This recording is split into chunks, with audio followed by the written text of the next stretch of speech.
In this video, you will find the center of rotation from a pre-image to image. Let's start with this example. You have the point A. Where was the center by which we made it rotate over here? In the task, they gave two potential points that were centers of rotation, 2, 4, and 0, 0. Let's start with 2, 4. Okay, I think we can say that definitely 180-degree rotation. I could see that the radius here is going to be congruent to the radius there. Let's go ahead and verify that using a compass. If you have a compass at home, go ahead and try your best drawing a circle through these points. If you don't have a compass, then just do your best job faking it. Okay, so yep, that is certainly the center of rotation from this point to its image. Okay, let's try 0, 0. Could that be the center of rotation? Well, first of all, let's see if there's a radius that works. From the center here to A prime is 5 units, and from this center to A is also 5 units. I can tell because by using Pythagorean theorem, this side is 4, this is 3. If I use Pythagorean theorem, we'll get 5. So that will definitely be a center as well. So I'm going to verify that using my compass.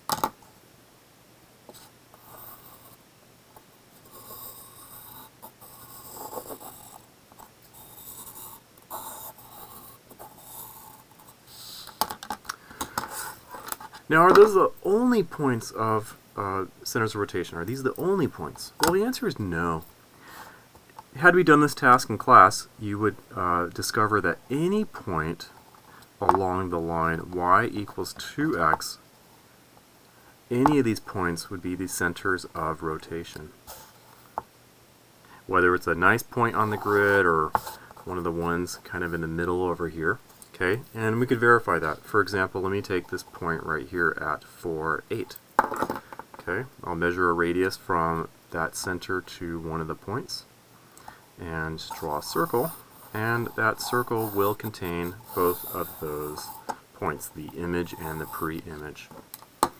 Okay, so here's kind of a rule of thumb. When you have a point that's been rotated, you have many options for that center of rotation. However, when it comes to a triangle being rotated over here, you're only going to have one center of rotation. But how do we figure that out? Just some things that are going to help you when we go over here. One thing I want you guys to notice is what we have here is a diameter, okay, between the 2 points.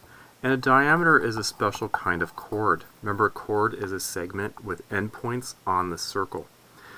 In this case, a diameter is a chord that goes through the center. And then right here you have this line, that is a secant. Okay. And one thing you'll notice about this secant is that it's perpendicular to that diameter, the chord, and it bisects it. That idea works in this case here. It's going to work over here. So the technique to find the center of rotation is connect the corresponding points, A to A prime, and then what I want you guys to do is find the perpendicular bisector of this. And you'll see in a little bit how that relates to what we previously did here. Okay, if you have a compass, you can do the perpendicular bisector construction.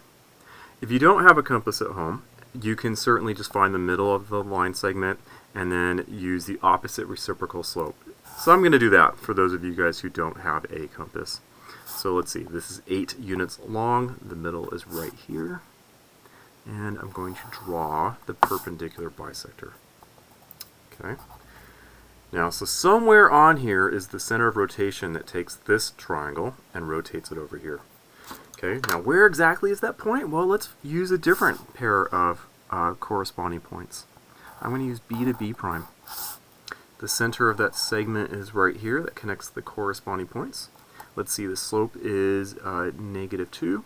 So the slope of something perpendicular would be 1/2. So that perpendicular bisector will go through here.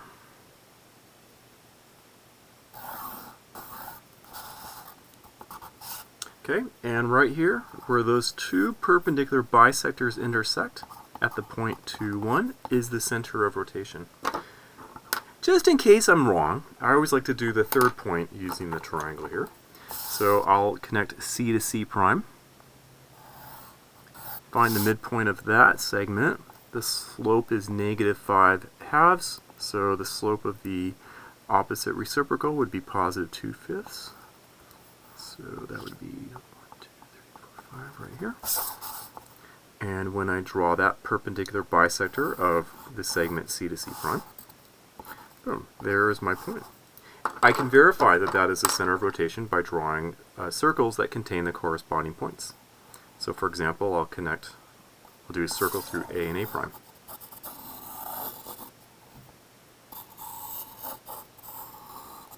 I'll do a circle through B and B prime.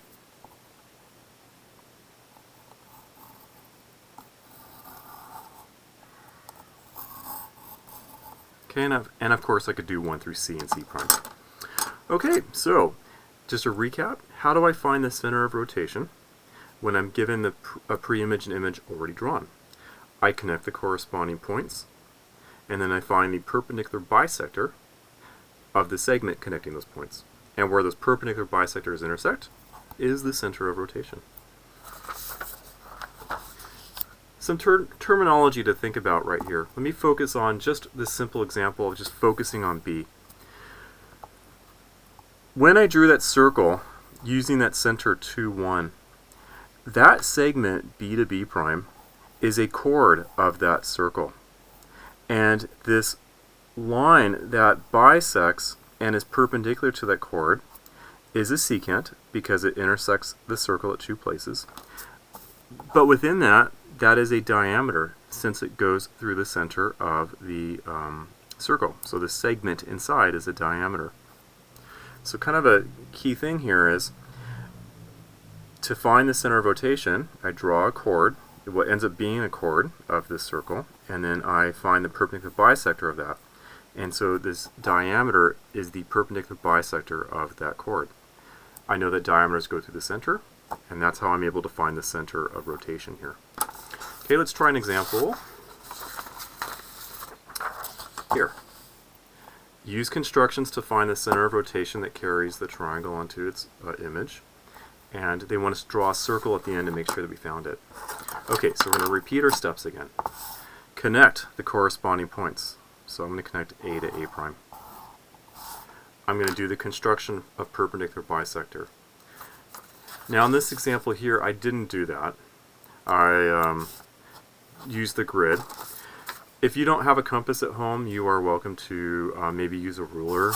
Using centimeters, you can measure to find the midpoint, and then use your protractor to find the right angle. You could always use something with a straight edge, like maybe the edge of the paper, since that's 90 degrees right there, and that'll help you find the right angle. Worst case scenario, no ruler, no compass, no protractor. You could always fold your paper right along and then draw your line right there. Okay. So let's do the construction of perpendicular bisector. Remember that you want the arcs, the radius to be more than half of the segment connecting. See, I was a little bit too short. Okay.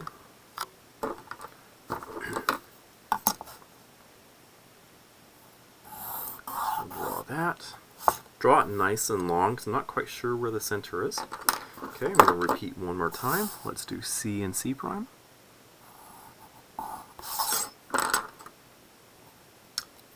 Once again, measure a radius more than half the length of that segment.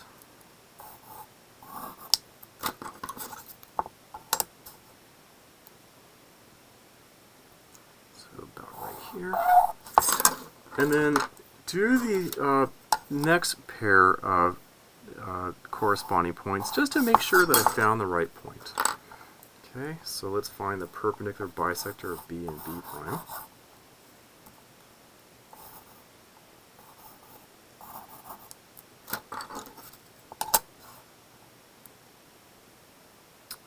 Alright, not too bad. Oops.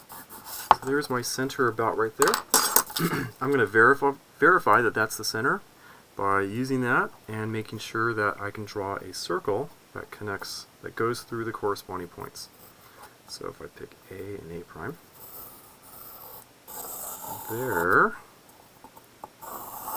is my circle. And I could try it again using C and C prime. Now, trust me, when you do this activity, you're probably going to be off, and that's just human error. Very rarely am I ever very accurate on this activity. Oops. Okay, so let's see, we got that. Just some terminology, some review. Right here from C to C prime, that is the chord on the circle I drew. The perpendicular bisector is a diameter, if I drew it all the way through. And these two circles all share the same center, so these are concentric circles. Before you turn in this activity, be sure to do this one on your own right here. Find the center of rotation.